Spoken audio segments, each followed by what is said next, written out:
Welcome to talk with Kannababu show. Welcome sir. చాలా మంది students కి సాఫ్ట్వేర్ ఇంజనీర్ అవ్వాలనేది ఒక డ్రీమ్. సో ఈ సాఫ్ట్వేర్ ఇంజనీర్ అవ్వాలంటే ఎటువంటి డిగ్రీ ఉండాలి? సాఫ్ట్వేర్ ఇంజనీర్ అవ్వాలి అంటే ఒక డిగ్రీ అనేది ఉండాలి. జనరల్గా విద్యార్థులు ఏదైనా డిగ్రీ సంథింగ్ లైక్ ఈసీ నుంచి కానీ, సిఎస్సి నుంచి కానీ, మెకానికల్ నుంచి కానీ ఎవరైనా కానీ సాఫ్ట్వేర్ ఇంజనీర్కి ఎలిజిబుల్. అంటే జనరల్గా ఇప్పుడు అంతా ఆటోమేషన్ వరల్డ్. ఆటోమేషన్ అంటే ఏంటంటే ఒక ఎలక్ట్రానిక్స్ ఇంజనీర్ కూడా ఎంబెడెడ్ సిస్టమ్స్ అనే ప్రోగ్రామింగ్తో వర్క్ చేస్తూ ఉంటాడు కంపెనీలో. Embedded is nothing but software plus hardware. So ఆయనకు కూడా సాఫ్ట్వేర్ స్కిల్స్ అనేది మ్యాండేటరీ. అట్లనే మనం మెకానికల్ తీసుకుంటే కనుక వాళ్ళు కూడా కొన్ని సాఫ్ట్వేర్ వాడుతూ ఉంటారు, లైక్ ప్రోఈ అని, సాలిడ్ డిజైన్స్ అని, ఇట్లా. సో ఇప్పుడున్న ప్రపంచంలో ప్రతి జాబ్ రోల్ అనేది సాఫ్ట్వేర్కి ఇంటిగ్రేట్ అయ్యి ఉంది. సో మీరు ఓన్లీ సిఎస్సి, ఐటీ వాళ్ళే సాఫ్ట్వేర్కి ఎలిజిబుల్ అంటే తప్పదు. Actually anyone is eligible to do the software job. అట్లనే ఫస్ట్ ఆఫ్ ఆల్ మనం ఒక ప్రోగ్రామింగ్ లాంగ్వేజెస్తోని మీరు నేర్చుకోవడం అనేది మొదలు పెట్టాలి. ప్రోగ్రామింగ్ లాంగ్వేజెస్ అంటే సి, జావా, ఇట్లా పైథాన్ అని. ఇప్పుడు కొత్తగా పైథాన్ కూడా మార్కెట్లో బాగుంది. Python learning is also very easy. ఒకప్పుడు సి లాంగ్వేజ్ ఎంత డిమాండ్ ఉందో, బేసిక్ లెవెల్ ప్రోగ్రామింగ్ ఎవరైనా కానీ మనం ఇప్పుడు ఒక స్కూల్లో కూడా ఫస్ట్ లెవెల్లో మనకి ఏం నేర్పిస్తారంటే బేసిక్స్ నేర్పిస్తారు, ఆల్ఫాబెట్స్ అని, వర్డ్స్ అని, ఇట్లా. అట్లానే ఒక సాఫ్ట్వేర్ ఇంజనీర్ వాళ్ళ యొక్క కెరియర్ని ఒక ప్రోగ్రామింగ్ లాంగ్వేజ్తో స్టార్ట్ చేయాలి. Something like what C language or Python or ఇప్పుడు ఇంకా జావా స్క్రిప్ట్ కూడా మంచి డిమాండ్లో ఉంది. వీటితో మీరు కెరియర్ స్టార్ట్ చేయగలిగితే కనుక లెర్నింగ్ అనేది ఈజీగా ఉంటుంది. సో డిమాండ్లో ఉన్నట్టు కోర్సెస్ వచ్చేసరికి ఇప్పుడైతే పైథాన్ బాగుంది, ప్లస్ .NET బాగుంది, జావా కూడా పర్వాలేదు.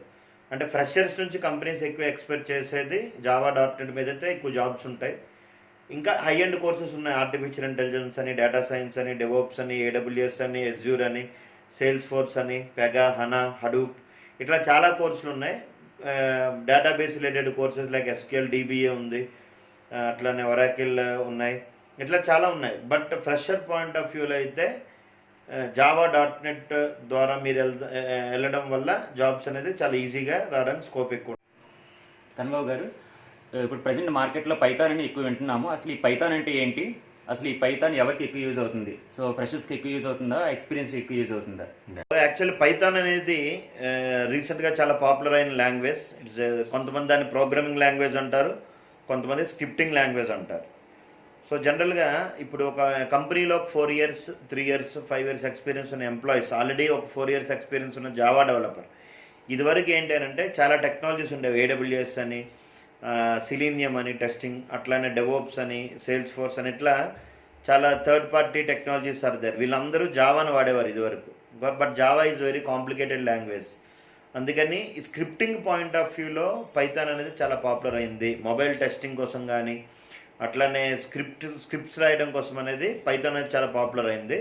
సో పైథాన్ని మనం 2 విధాలుగా వాడచ్చు. ఒకటి స్క్రిప్టింగ్గా వాడచ్చు, ఇంకొకటి ప్రోగ్రామింగ్గా కూడా వాడచ్చు. So end to end application, web application develop చేయాలని అంటే పైథాన్తో చేయొచ్చు. అప్పుడు మీరు నేర్చుకోవాల్సింది ఏంటంటే Python plus Django plus Flask plus MongoDB plus UI technologies like HTML, JavaScript, CSS plus Angular. వీటన్నిటితోని ఫుల్ స్టాక్ పైథాన్ డెవలపర్కి పర్వాలేదు, మంచి జాబ్స్ అయితే నేను చెప్పలేను కానీ పర్వాలేదు. సో ప్రోగ్రామింగ్ పాయింట్ ఆఫ్ వ్యూలో అయితే జావా, .NET ఉన్న డిమాండ్ అయితే పైథాన్కి లేదు. But scripting point of view mostly experience people కానీ ఎవరైనా ఉంటే కనుక, ఇప్పుడు డెవోప్స్ మీద వర్క్ చేసిన వాళ్ళు కానీ, AWS మీద వర్క్ చేసిన వాళ్ళు కానీ, సిలీనియం టెస్టింగ్ మీద వర్క్ చేసిన వాళ్ళు కానీ, అట్లానే పెగా కానీ, సమ్ ఇట్లా టూల్స్ ఉన్నాయి.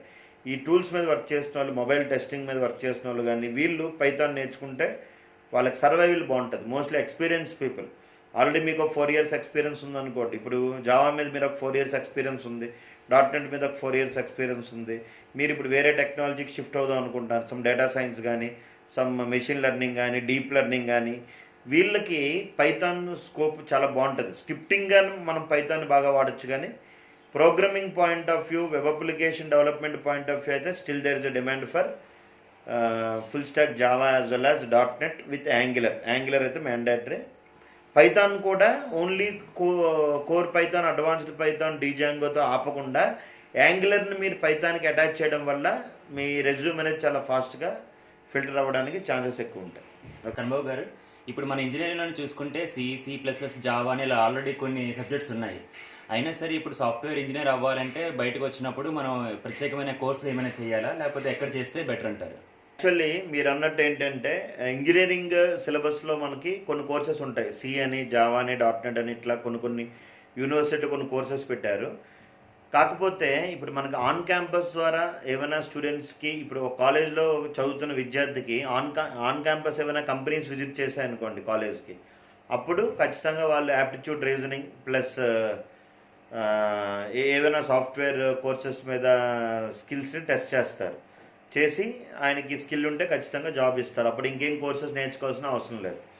కానీ ఇంజనీరింగ్ కంప్లీట్ అయిన తర్వాత చాలామంది విద్యార్థులు వాళ్ళ కాలేజీలకి ఈ క్యాంపస్ ఇంటర్వ్యూస్ అనేవి జరగవు. అలాంటప్పుడు ఏంటి అని అంటే ఖచ్చితంగా వాళ్ళు సాఫ్ట్వేర్ కోర్సెస్ని నేర్చుకోవాలి. ఇక్కడ కంపెనీస్ 2 రకాలు ఉంటాయి. ఒకటి ఏంటి అని అంటే ఎంప్లాయీ జాయిన్ అయిన తర్వాత ట్రైనింగ్ ఇచ్చి వాళ్ళకి ప్రాజెక్ట్ అసైన్ చేస్తారు. సెకండ్ లెవెల్ కంపెనీస్ ఏంటంటే ట్రైనింగ్ అయిన ఎంప్లాయీస్కి డైరెక్ట్గా జాబ్ ఇచ్చి డైరెక్ట్లో ప్రాజెక్ట్లో పెట్టేస్తారు. ఇప్పుడున్న సిచ్యువేషన్ ప్రకారం ఏంటి అని అంటే, ఇప్పుడు మనకి క్వారంటైన్ కానీ ఇటువంటి సిచ్యువేషన్ ప్రకారం ఏంటి అని అంటే ఆల్రెడీ ట్రైన్డ్ అయిన స్టూడెంట్స్కి ఎక్కువ డిమాండ్ ఉంది మార్కెట్లో. సో ఇంజనీరింగ్ చదివిన విద్యార్థి అయినా, ఇంజనీరింగ్ చదువుతున్న వాళ్ళైనా కానీ, కంప్లీట్ అయిన వాళ్ళైనా కానీ మీ యొక్క టెక్నికల్ స్కిల్స్ని పెంచుకోగలగాలి. అంటే ఇవి ఎట్లా నేర్చుకోవాలి? ఇప్పుడు మొత్తం ప్రపంచం అంతా యూట్యూబ్లోనే ఉంది. Is it clear? మీకు కూడా చాలా టైం ఉంది. సో ఈ టైంలో మనం ఏంటంటే ఫస్ట్ ఒక బేసిక్స్ నుంచి మెల్లమెల్లగా నేర్చుకోవాలి.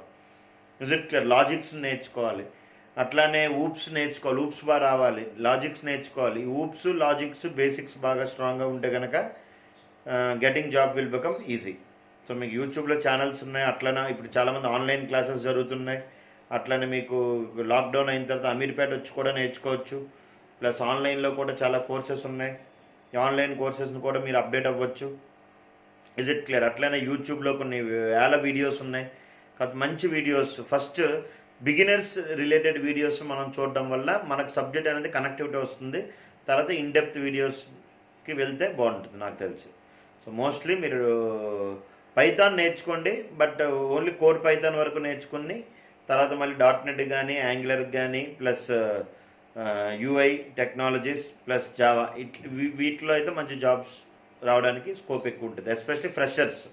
అప్ టు ఫ్రెషర్స్ అంటే డిగ్రీ కంప్లీట్ అయిన వాళ్ళు, లేకపోతే డిగ్రీ కంప్లీట్ అయ్యి 1 year 2 years గ్యాప్ ఉన్న వాళ్ళు కూడా ఫ్రెషర్స్ కింద కన్సిడర్ చేస్తారు.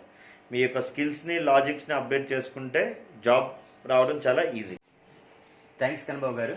ఇంత విలువైన సమాచారం కోసం please like, share and subscribe.